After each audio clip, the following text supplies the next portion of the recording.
right. Hi everyone. I'm doing things a little differently. This is for the Twin Flame Collective, but I'm doing it like an not an incarnation cross, that's human design. I'm doing it like a Celtic cross with a little bit of a twist. So just bear with me while we sort this out. I'm going to look at the energy of the collective. We're going to look at the situation we're in at this time. The root of the issue, all that good stuff. There will be an extended, okay? And I'll let you know when that begins. For those of you that are on Patreon or a member of my YouTube channel, you will just continue to watch because you'll get the full thing.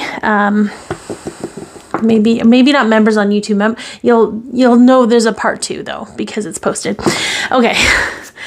So let's take a look at, I have to lick my fingers so that it shuffles properly. Let's take a look at the energy of the Twin Flame Collective at this time. Oh, okay. Yeah. Not like, what is this like?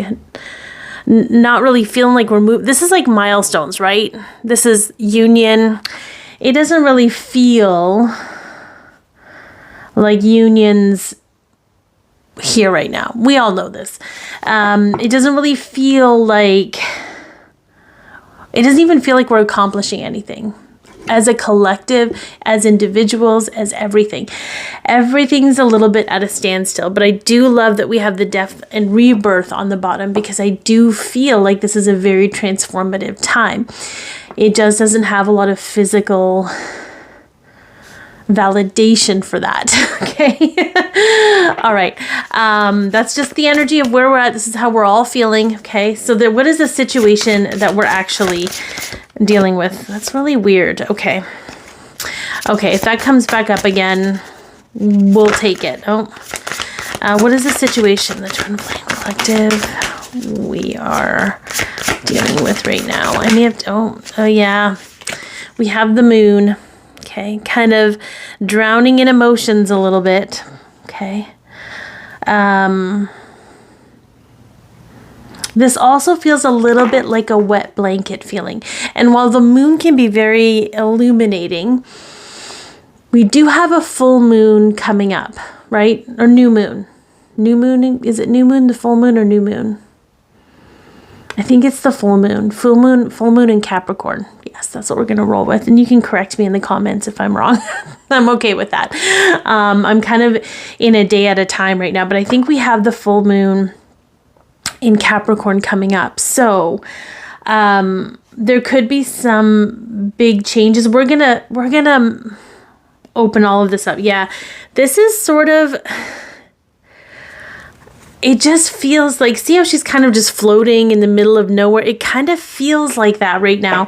And situation-wise, we're dealing with a lot of emotional turbulence, a lot of deep internal changes as individuals and as a collective, but nothing really, we're kind of just now allowing ourselves to sink to the bottom. That's what it feels like. And I don't think that's defeatism. It feels like it sometimes. I don't think we're giving up. I think it's just a different state of surrender. Okay. All right, let's look at the actual root of the issue with this situation of like drowning under a full moon. Yeah, I think our higher selves, our intuition, everything is coming online, if you will. I don't know if this is going to be how well these are going to sit because it's a big spread that we'll get into. Maybe I'll move these over just a little bit.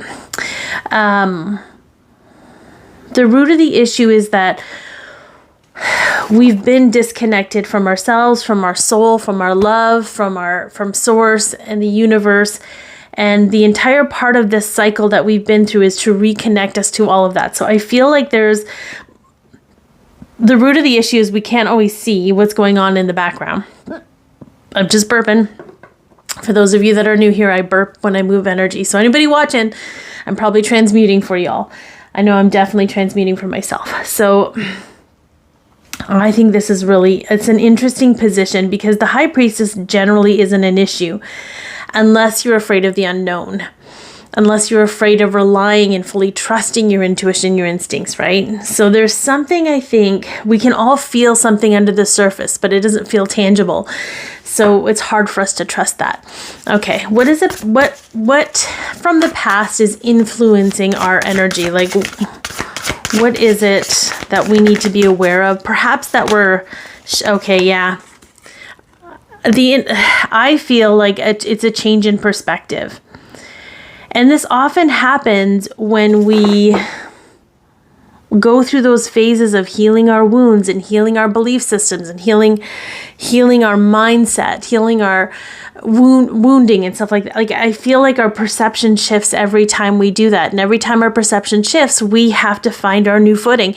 I feel like we're kind of just being tumbled in the waves right now. And there's not a lot we can do about it until we can get on shore and we have something solid to stand on. So just understand that everything that's happening is connecting you to your intuition, your instincts.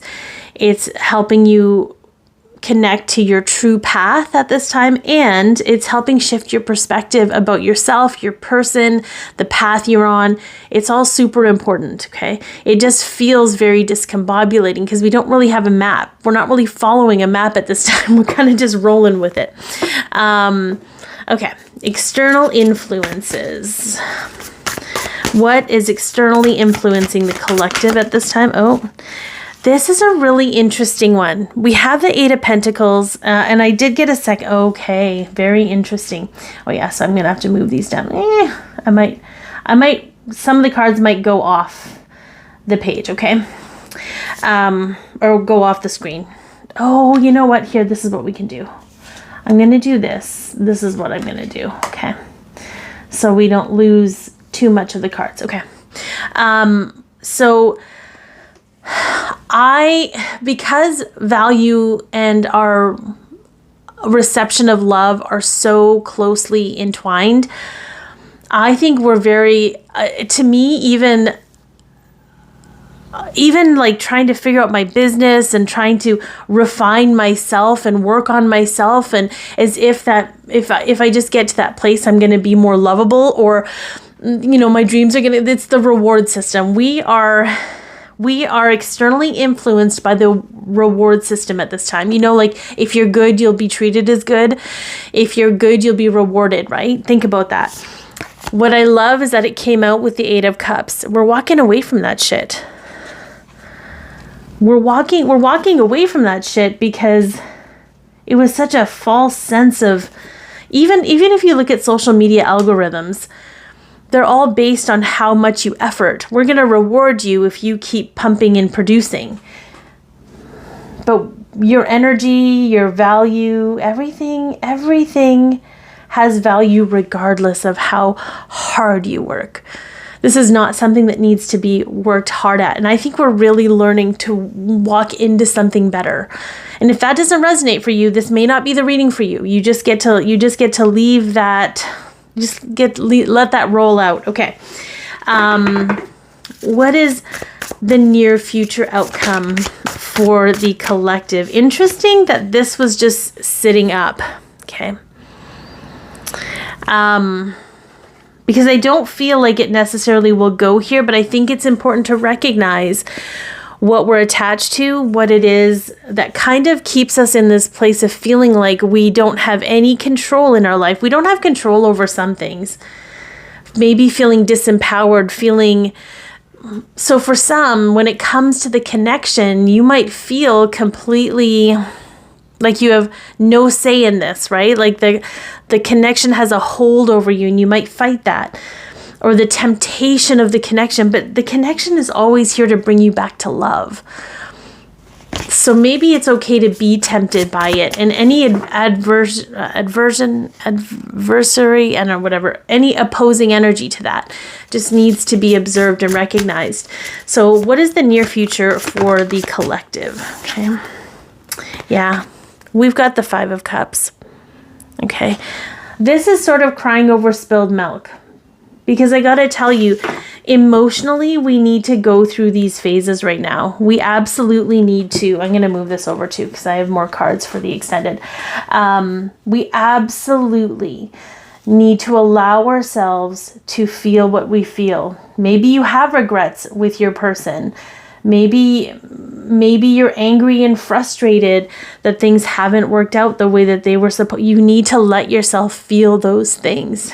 So for some, there may be a bit of an emotional roller coaster on the way. But I think if you can look at it from the perspective of it's actually helping you remove all that old energy, all this old stuff. I know for me, the past week, I've had 3 very big emotional breakdowns, but they were all showing me how hard I am on myself and how unrealistic the standards are that I have for myself, and how I was thinking the universe abandoned me because I wasn't being rewarded, because I wasn't working hard enough, or whatever that is. Know that whatever emotional experience you're having, whether it be in regard to your person or not, is helping you move out this old energy that you're genuinely trying to walk away from so that you can live in love, okay? All right, so this is it for the main part. Thank you so much for tuning in. In the extended, we're going to get into what we can focus on, if there's any action to be taken, what support or what's happening behind the scenes, fears of the collective, how to face them, hopes right now, and a potential outcome within the next couple of weeks. So if you're on Patreon, just keep watching. If you are on you could become a Patreon and watch the whole thing, or you could become a member of my YouTube channel and watch the extended version where I get into this. So thank you so much for tuning in. Please like, share, comment, and or subscribe, and take care.